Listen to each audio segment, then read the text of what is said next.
Hey guys, welcome to another Golf Shed Gurus podcast. Todd Brackenridge, joined by Rico McKenzie. How are you, mate? Very good, buddy. How are you? Mate, very well, very well. That's good, mate. I hear there's some good, big news for the Golf Shed Gurus. Mate, we have snagged our first podcast interview. James Grierson, PGA Tour Australasia superstar, joins us. We talk his rise from being a Forbes junior golfer to captaining the Interstate Series as a New South Welshman, proud New South Welshman, Rico, back on your rant.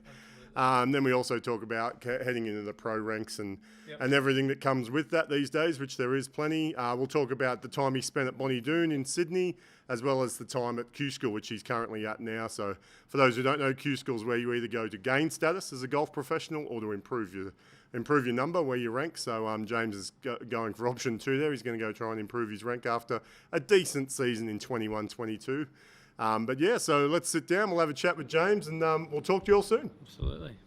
Alrighty, guys. We are joined by James Grierson, PGA Tour Australasia superstar James Grierson.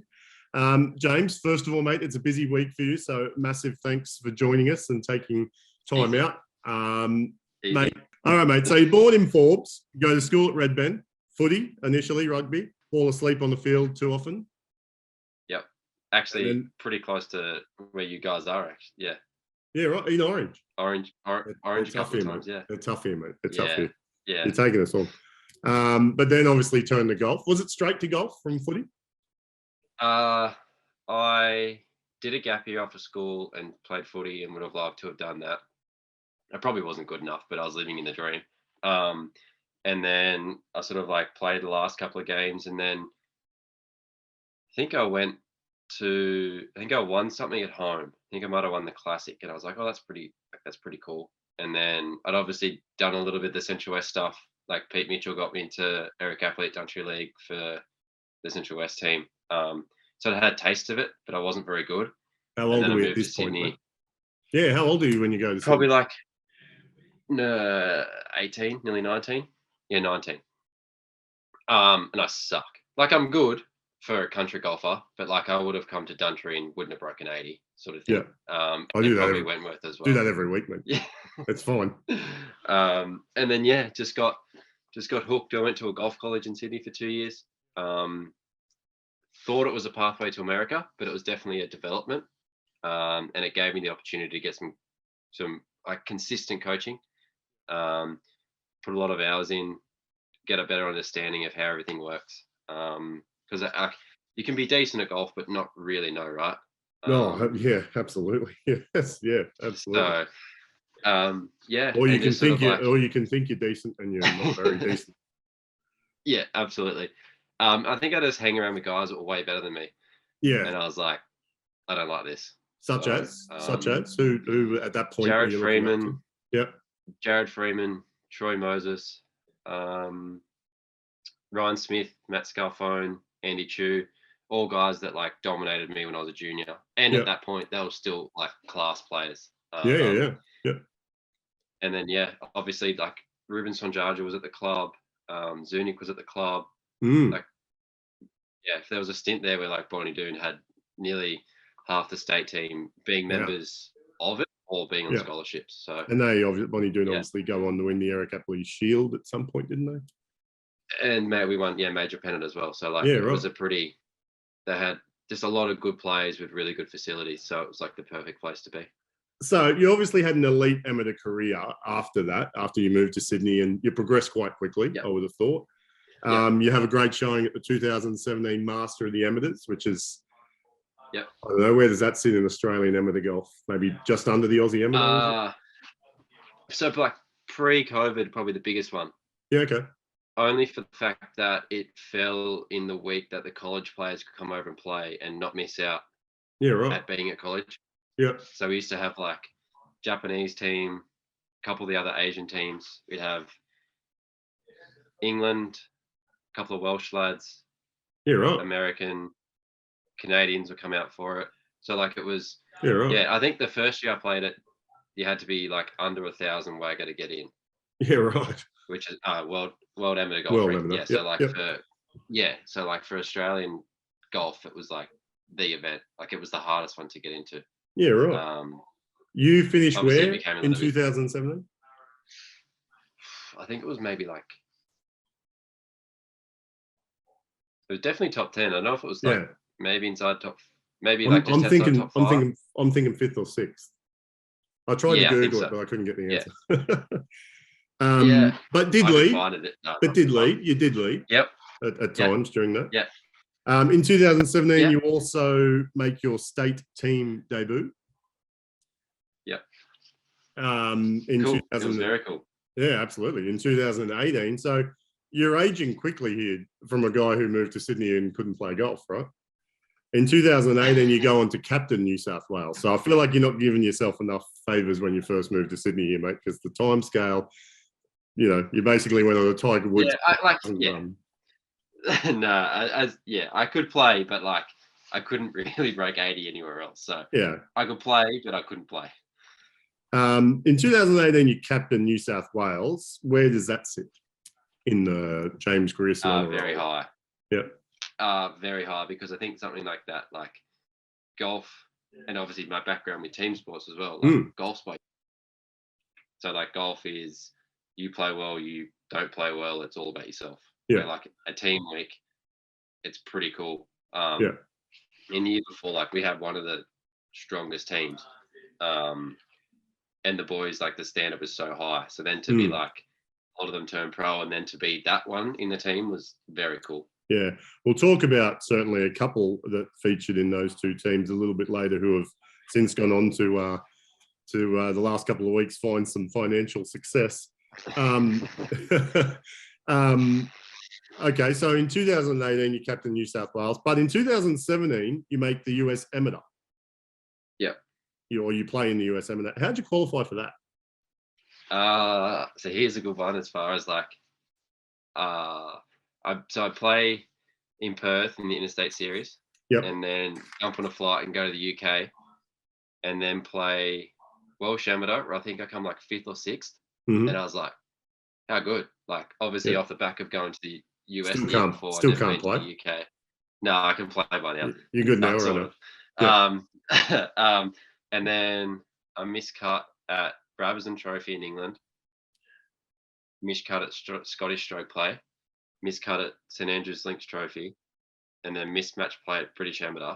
You're not enjoying the UK thoroughfare at this point, are you, mate? Yeah. No, because I think I swapped from Pro V1Xs to Pro V1s and lost 8 dozen in about 4 events. And I was like, no, I'm not enjoying this at all. Yeah, right. Yeah, okay. Yeah. Not the golf ball was the issue, it was me. And then I went to the States and missed the cut at Dogwood.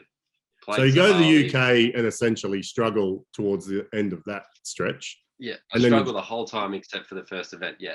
And then you're straight on a plane to the US. Yeah, I made a mistake too. I went from Denmark, because I saw my aunt and uncle, to London, got into an event late in Atlanta, but I flew to LA and then back to Atlanta, which if you're looking at the shape of America, it's like going from here to here, back down to here. Yeah. And then miscut, and I was like, oh my God. Then went to Sahali, which is in Seattle, which is up the top near LA where I came from. I think I come like 40th in a non-cut event, maybe 60 players. Yeah. Then went to a tournament in the middle of the country, miscut again. And I was like, oh my God, this is horrendous. And then I went to New York, met up with a couple of mates, went out, got an Uber 2 hours away, and I was so hungover. And then come second in my qualifier for 36 holes. And I was like, this doesn't make any sense at all. So you qualified for the US Amateur hungover? Previous week, the previous day before, I was very hungover, yeah. Yeah, right. Yeah, right. It's just one of those things where like you try so hard at something, and you get out of your way, you go do something else, and then go play amazing. The old Tin Cup theory, the old Tin Cup, Kevin Costner. Pretty much. And then, so happiest day of my life, like 36 holes, mate, get through, get a lift back to the airport with one of the rules officials, so saving like $200. My flight gets cancelled. This is the Monday night. God. And then it gets delayed, then cancelled. Then I had to get a rental car to drive from New York airport to Niagara Falls, which is 8 hours. And I left it just after midnight. But I'm still buzzing, right? I'm like, this is still the best day ever. Yeah. And then get there at 9 o'clock and have to play a sponsors day at 12. So I slept for an hour and then played and then shot 84 the first round. And I was like, this is the longest trip of my life. I think I come third last because there was no cut again. And then go to Canadian Am, miss cut again. And I'm still like, don't know what's going on. And then get to USM and I was like, it was the best tournament ever. It's like the biggest tournament I've ever experienced, probably up until a couple recently. Well, funny you should mention that, right? So you basically, well, in layman's terms, you suck until you get to the USM with a pre-Q. You make it. Yeah. And then you suck again. Yeah. Yeah, right. Yeah. And then you go to the USM. I was like so nervous and I made eagle my first hole. Yeah, right. And then I think I missed match play by one. I think I've bogeyed 4 of my last 6 holes. So funny you should say that. So let's have a quick talk because not everyone would know about this tournament. 2017 US Amateur. This filled in some of my day yesterday. This was amazing. So it's held at Riviera and Bel Air, which is in LA or nearabouts. So here's a list of the players that were in that field. A couple of people have gone on to do some stuff in golf here. Joaquin Neiman, Doug Gim, who loses the final, Colin Morikawa, Maverick McNeely, Cameron Young, Sam Burns, Sahith Thagala, who had a miss up today, Matt Wolf, Tyler Strafaki, who goes on to win in 2020, Rob McIntyre, Will Zalatoris, Doc Redman, who wins, Scotty Scheffler, Cameron Champ, Nick Hardy, and Victor Hovland. So, mate, you could basically hang it up. You could basically hang it up today and say, look, it was pretty good. I got to play against those guys, right? I played with Cameron Champ a couple of weeks before that in Transmiss, and he won. And I was like, that is the most impressive thing I've ever seen in my life. Yeah, right. Yeah, okay. So at this stage, or at that stage, who's the gun amateur? Like, who's winning that tournament before it took off? I was also like coming into the event probably playing like the B compared to the A. So all the A tournaments are together and I'm like fluctuating between the two. Yeah. So I was like, Cam's a gun. Yeah. Trav was playing good. Yeah. There's just like, and the thing is, at that tournament, there's 300 players. Yeah. Yeah. It's, so I mean, 2 courses. Yeah. It must be crazy how they run it. Like, it's just. It's incredible. What's the distance between like Riviera and Bel Air? 15 minutes. Oh, okay. So not far, either. Yeah. It's like, it's some real estate. It's like the houses at Bel Air, like there was a lift. So you play the 18th, so the 18th and 9th greens are here. Yeah. And the clubhouse is up top. And you walk under the clubhouse, get in the lift, it takes you up, and you walk out into the 1st and the 10th tees. So when you talk about money, that's when you know you've made it, right? It's ridiculous, yeah. So Doc Redman funny you should say this. So you miss out on the match play by 1, and there was a playoff to get in that spot. Doc Redman is actually in that playoff. He goes in. Was Scotty, wasn't he? Yep. As Scotty, Scotty didn't make it. Doc Redman goes on to go through in that playoff, qualify 62, and win the US Amateur. So essentially, you're not far off, right? Like, it literally goes in that theory. Yeah, I mean, it's pretty crazy how it can work. Now, you mentioned Travis. Is it Smythe or Smith? I don't know the lad, to be honest. Smythe. Okay. So he loses in a quarterfinal to Doc Redman on the last, but in the round of 16, he beats Will Zalatoris, who's obviously gone on to be quite impressive. We're going to talk about the question I raised with you yesterday a little bit later. I'm interested to know your answer. I've been thinking about it all day, actually. Okay, so the 2017 US Amateur is over, which I'd imagine you come home and you need a couple of weeks to digest. I think I went straight to Mandurah like 2 weeks after getting home. Don't know if you know where Mandurah is. No. 2 hours. It's in Australia, obviously. Yeah. And I was like, I think I went with Blake Windred and we were both like, why are we doing here? We should have had a couple of weeks off. Yeah. But we were like, let's just get straight back on the horse. Yeah. And like, Mandurah's a nice place, but I'd just been in the best place ever. And I'm like, it didn't matter how good the golf course was. I was like, this is no good, which it is a good golf course. But I was like, this is horrendous. You've just seen the whole week. So you then come home, obviously in 2018, like we've already mentioned, you captain the state team, but then you also turned pro pretty soon after that, right?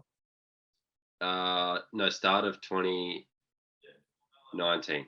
Okay, so you started 2019. You turned pro. Yeah, so I did another overseas trip. Yeah. Didn't play very good, and then came back. I got sick. Went to Q school because I thought, why not? Yeah. And got to final. I come third at first stage, and then didn't get anything from final stage. I played really bad. Yeah. And then played the start of I played like Master of the Amateurs, Aussie M, and Yeah, right. M, and also at the So start another of season, 20, I guess. Yeah, the summer. Yeah. And then I went to China and got status there and turned pro. Yeah, so you get some status in China, so that makes you turn pro, obviously. Now, all right. So, mate, season 2021-2022 kicks in. You play the full year in Australasia, which I guess takes you to all parts of the country. Is that right? Yeah. Yeah. Yeah. Best tour spot? From this season? Yeah, why not? Yeah. Where didn't it rain? Yeah, well, yeah, good point. I think Oz PGA was pretty cool. Yeah. Do you know Jed? Yeah. Okay. Any surprise what happened there? Surprise. For use of a better word, surprise is probably not the right word, but obviously it's one thing to play at your home track, right? And obviously he won Aussie Am at his home track as well, so I guess that sort of helps. But man, he played good golf. It was a good tournament outside of him. Yeah, it was. I don't know him, obviously, and obviously guys around your age, I don't know too many of them. I actually thought it was really cool. I thought it was cool how he put his name out there, and even if he lost that golf tournament, I feel like people would have remembered who he was. And it was good for Aussie golf. It was and like you said, a cracking tournament if he's not in the field. But it was so tight outside of him. Yeah. I think that the leaderboard was so congested, but he won by 11, so it wasn't really congested. No. At what stage, so let's say through round 2 he led. So he led after the second round. At what point are you thinking he's going to back up, or at that point are you thinking he's going to run away with this? Because he doesn't seem to lack confidence. No, is it bad that I was just in my own bubble? No. So you were just letting him go. I was because I played good the first day, and then sort of gradually just threw a couple of wheels out the side of the car. But it was just the roars. You were that has to be Jed. Yeah, right. Yeah, okay. Because I don't obviously the highlights from that event. He holed it was 5 30-footers over ridges. He was hitting it close. And obviously Min was there as well. So if anyone's going to probably perk up, Min will be around there. But he just kept doing it. Yeah, it was ridiculous. Mate, tour school next week. Where to from there? What's the grand scheme of things? So I've got 3 weeks pro-ams in, let's say, the coastline of Brisbane. So Gold Coast, a little bit up, a little bit down. And then I'll come back. Might even teed up with you at Port Macquarie. Oh yeah, right. What happens? Yeah, right. Well, I'm not going if you're playing. What happened to that event? That event used to be a good place where bums like me could go and not have to put up with all these gun players. Next thing you know, Matt Miller's there, Nathan Green's there. Anyway, that's my rant. And then plan is to do Japan. Nice. I'll have to get a first stage, which is in September, and then the season starts in October. Okay. And then so obviously the game plan is to go to as many stages in Japan as possible, with there being 4 in total, and that'll just bounce around between the events with the Aussie. So it'll be play as many as I can here and then go over there. Well, how good was that, Toddy? Part 1 done and dusted with our interview with James Grierson. Yeah, we sat down for quite some time with Jimmy, which we're grateful for, but we had to break it up into a couple of parts. But Next week, we're going to talk about how COVID was actually a positive. It gave him a chance to work on the mental side of his game, and I think even he would admit that needed some attention. And also his ability to drive the 18th green at Bonnie Doon over 400 metres. He's driven it before, so we'll have a quick chat about that. I thought it was an urban myth, but it's actually true, so we'll sit down and have a chat with him about that as well. But yeah, hang tight. I'm sure you're all going to enjoy part 2, and we'll talk to you soon. Can't wait. Perfect. Let's go. Next part.